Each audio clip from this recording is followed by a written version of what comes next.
Yeah, I think it was probably a combination. Usually that going back home will work, one of two ways, the adrenaline.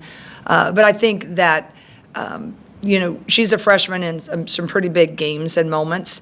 And, their scouting report probably was really going to, attack our youth, right? And so the youngest kids on the team are going to get a lot of the pressure and get a lot of the, just any time that they had it, and it wasn't just Addie, is they just kind of got up into him a little bit more. So I think a little bit of the tension with that. Sometimes when you're coming off the bench, you have time to kind of process, and the first sting of how a defense is going to attack you is kind of lessened a bit. So I think that, and I think, she's a freshman sometimes, and that's just what I've been, saying a lot during the year, of just the progression of what it takes. And with, Addie, I think she's done a great job developing, and she earned that start with the games that she has had.